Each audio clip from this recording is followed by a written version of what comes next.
रात को कुछ लोग मिजुकी को उठाकर ले जाते हैं और वो होते हैं टीम 2 के मेंबर्स।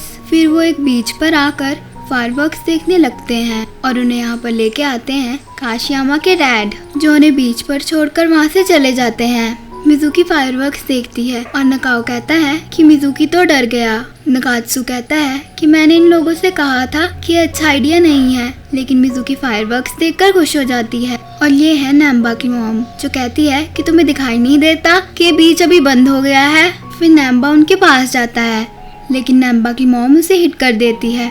फिर सब शॉक हो जाते हैं। अगले दिन नैम्बा की मॉम सबको काम पर लगा देती है।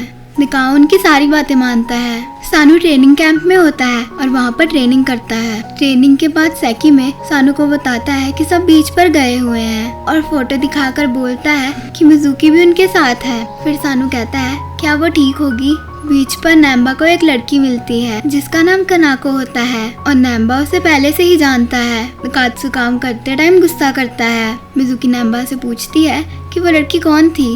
नैम्बा कहता है कि वो मेरी एक्स गर्लफ्रेंड थी। काशियामा कहता है कि तुम अब भी उसकी केयर करते हो, लेकिन नैम्बा मना कर देता है और कहता है कि मैं सच में उससे प्यार करता था। निकाओ ये सुनकर सैड हो जाता है। नकात्सु को इमाइकी का मैसेज आता है कि तुम कैसे हो, लेकिन वो कोई रिप्लाई नहीं करता। काशियामा कहता है कि सब बहुत कॉम्प्लिकेटेड है। नकात्सु मिजुकी के पीछे है और इमाइकी नकात्सु के। मिजुकी सानू के पीछे रहता है, नकाओ नैम्बा के पीछे, और अब नैम्बा की एक्स गर्लफ्रेंड आ गई है। नकात्सु कहता है कि मेरा एरो मिजुकी की तरफ क्यों है। दो लड़के आकर कहते हैं क्योंकि तुम उस टाइप के लड़के हो। नैम्बा की स्टोरी इंटरेस्टिंग होने वाली है। अब देखना है कि मिजुकी सानू को लाइक करता है। नकात्सु कहता है कि मुझे कुछ नहीं सुनना और सब लोग मेरी साइड क्यों आ गए हो। सब लोग कहते हैं कि हमें भी जाकर बीच पर काम करना है। नकात्सु वहाँ कर देता है। मिजुकी अकेले नहा रही होती है। बाहर आने पर नैम्बा की मोमो से देखकर शॉक हो जाती है। मिजुकी कहती है कि प्लीज इसे सीक्रेट ही रखना। वो कहती है कि एक लड़की को बॉय स्कूल में नहीं होना चाहिए, चाहे उस लड़के को तुम्हारी वजह से चोट ही क्यों ना लगी हो। मिजुकी पूछती है कि आपको ये सब कैसे पता। वो कहती है कि तुम्हारे स्कूल के डॉक्टर ने बताया, जो मेरा भाई है और नैम्बा का अंकल। मिजुकी सुनकर शॉक हो जाती है। वो कहती है कि तुम्हारा झूठ कभी ना कभी पकड़ा ही जाएगा, उसके बाद तुम क्या करोगी। सानू जिम में एक्सरसाइज कर रहा होता है और सारे स्टूडेंट्स नैम्बा की मॉम की हेल्प करते हैं। नकात्सु और उसकी टीम बाहर खेलने के लिए जाती है और बाकी क्लासमेट से एक हफ्ते की शिफ्ट चेंज करने के लिए कहती है। बाहर आकर नकात्सु मिजुकी से पूछता है कि तुम्हारा स्विम सूट कहाँ पर है। मिजुकी कहती है कि मैं लाना भूल गया। फिर नकात्सु इमेजिन करता है कि उस पर कौन सा स्विम सूट अच्छा लगेगा। कागुया का आकर बताता है कि तुम्हारे नोज से ब्लीडिंग हो रही है। नकात्सु चेक कर कर बोलता है कि आज गर्मी ज्यादा है। कागुया का पूछता है कि सानू कहाँ है। नकात्सु बताता है कि वो ट्रेनिंग कैंप में गया है। मिजुकी कहती है कि उसे डिस्टर्ब मत करना। कागुया का कहता है कि मैं उसे तो अपनी आइज बंद कर कर भी हरा सकता हूँ। नकाओ कहता है कि तुम हमारे स्कूल के बॉयज के बारे में ऐसा नहीं बोल सकते। कागुया का कहता है कि चलो कंपटीशन करते हैं कि कौन ज्यादा हैंडसम है, टोक्यो स्कूल या ओसाका स्कूल। नकात्सु हंसकर कहता है कि तुम अकेले क्या कर लोगे। कागुया का अपनी टीम को बुला लेता है। नकात्सु कहता है कि ये लोग स्टूडेंट नहीं लग रहे। कागुया का कहता है कि सानू के बिना तुम नहीं जीत सकते। मिजुकी भी यही कहती है, तो नकात्सु चैलेंज एक्सेप्ट कर लेता है। नैम्बा और कनाको साथ में होते हैं। उसकी एक्स गर्लफ्रेंड उससे 5 साल बड़ी है। वो कहती है कि तुम मुझसे पूछ क्यों नहीं रहे हो कि मैं अचानक से कहाँ पर गई थी। नैम्बा कहता है कि मैं पास्ट में नहीं प्रेजेंट में जीता हूँ, क्या तुम साथ में मूवी देखने चलोगी।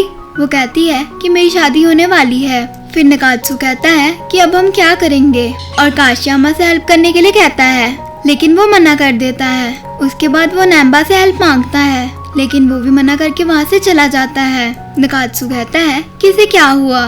तभी वहाँ पर एंट्री होती है ऑस्कर और तैनोजी की। नकात्सु कहता है कि तुम्हें यहाँ पर किसने बुलाया। सैकिमा और नकात्सु बातें करते हैं। फिर सैकिमा कहता है कि मिजुकी के आने पर तुम चेंज हो गए हो। इमाइकी सोचती है कि नकात्सु को ये मैसेज सेंड करूं या ना करूं। हिबारी उसका फोन लेकर सेंड कर देती है और ज्यादा मैसेज करने के लिए मना करती है। नकात्सु उसका मैसेज पढ़ता है। मिजुकी आकर उसे सानू का नंबर मांगती है। नकात्सु कहता है कि मुझे उसका ओल्ड नंबर पता है, लेकिन उसने अभी चेंज कर लिया है और मैं खुश हूँ कि सानू ने कैंप ज्वाइन किया। फिर मिजुकी उसके पास बैठ जाती है। निकात्सु कहता है कि कल हमें टोक्यो स्कूल से जीतना ही है और अंदर चला जाता है। सानू रात को भी डंबल उठा रहा था। नेक्स्ट डे कंपटीशन स्टार्ट हो जाता है। पहला टर्न मिजुकी का होता है। निकात्सु कहता है कि तुम अपने कपड़े चेंज कर लो। फिर वो कहती है कि मुझे गंदे कपड़े नहीं पहनने। निकात्सु रोने लगता है। कागुयाका उन्हें जल्दी करने के लिए कहता है। निकाओ उसकी शर्ट उतार देता है।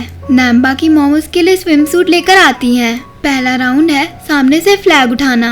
दोनों रन करके जाते हैं लेकिन टोक्यो स्कूल जीत जाता है। दूसरा राउंड है जल्दी खाना। टीम मेंबर्स अपने अपने को खाना खिलाते हैं। टाइम अप होने पर दोनों ही गिर जाते हैं और विनर होता है ओसाका स्कूल। ऑस्कर कहता है कि अब मैं और नहीं खा सकता।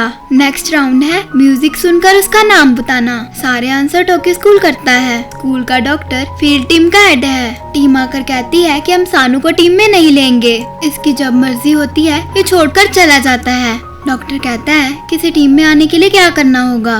वो बोलते हैं कि कल ट्रेनिंग का लास्ट डे है और अगर ये लेवल क्लियर कर गया तो हम इसे टीम में रख लेंगे। साकिमा कहता है कि इतनी जल्दी पॉसिबल नहीं हो पाएगा। सानू इस चैलेंज को एक्सेप्ट कर लेता है। नेक्स्ट राउंड होता है सुमो चैलेंज, जिसमें तानोजी पार्टिसिपेट करता है। फाइटिंग स्टार्ट हो जाती है। बेचारा तानोजी पिटता रहता है लेकिन राउंड जीत जाता है। नेक्स्ट राउंड है बैलेंस करना। तानोजी कहता है कि राउंड डिसाइड करेगा कि कौन जीतेगा। दोनों एक दूसरे का बैलेंस बिगाड़ने में लगे रहते हैं और दोनों ही पानी में गिर जाते हैं। तो अब एक और राउंड होगा।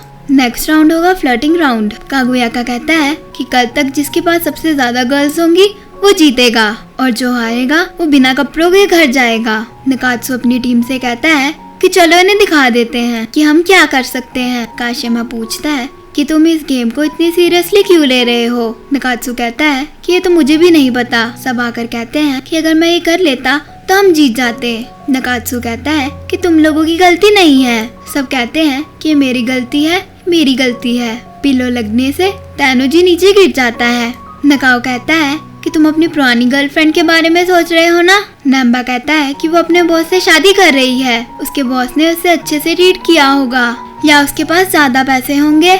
मैं उसे वापस लाना चाहता हूँ। नकाओ कहता है कि तुम अपनी खुशी चूज करोगे या उसे। नैम्बा उसे देखता है और नकाओ वहाँ से चला जाता है और मिजुकी उसके पास आती है। वो कहता है कि तुम मुझ पर हंसने आए हो, लेकिन वो मना करती है। नकाओ कहता है कि मैं नैम्बा के जैसा बनना चाहता था और धीरे धीरे उससे ही लाइक करने लगा। मिजुकी पूछती है क्या फीलिंग्स छुपाना ठीक रहता है। नकाओ कहता है कि मैं उसके साथ रहकर ही खुश हूँ। मिजुकी कहती है कि ये बात मैं भी समझ सकता हूँ, क्या इसे प्यार कहते हैं। वो हाँ कर देता है। साकिमा बीच पर फोन लगाकर और सानू को देकर वहाँ से चला जाता है। सानू कहता है कि मैं मिजुकी से बात कर सकता हूँ। नैम्बा की मॉम बताती है कि वो सो गया होगा और कहती है कि तुम ही सानू हो। वो हाँ कर देता है। वो कहती है कि तुम्हारे बारे में बहुत सुना है और फोन रख देती है। नेक्स्ट डे निकात्सु और मिजुकी गर्ल्स को इम्प्रेस करने में लग जाते हैं। मिजुकी कहती है कि तुम्हें इस टाइप की गर्ल्स पसंद है, लेकिन वो मना करता है। वो कहता है कि मेरे पास कोई चॉइस नहीं है, वरना मैं इन बेकार लड़कियों से बात भी ना करता। एक लड़की बोलती है कि तुमने बेकार किसको बोला। फिर नैम्बा की मॉम मिजुकी को बुलाकर कहती है कि कल रात सानू का कॉल आया था। मिजुकी रीजन पूछती है। वो उसे सानू का नंबर दे देती है। मिजुकी उसे कॉल करती है, लेकिन वो नंबर डॉक्टर का होता है। वो मिजुकी को कुछ बताता है जिसे सुनकर वो शॉक हो जाती है। नैम्बा अपनी एक्स गर्लफ्रेंड के पास आकर कहता है कि जब तुम चली गई थी मैं तुमसे नफरत करने लगा था, पर तुमने जो किया अच्छा किया। तुम्हारे चक्कर में मैं तुम्हारा स्कूल ज्वाइन करना चाहता था, लेकिन मैंने ओसाका स्कूल को चूज किया। तुम्हारा हस्बैंड तुम्हारा ध्यान रखेगा ना। वो हाँ कर देती है।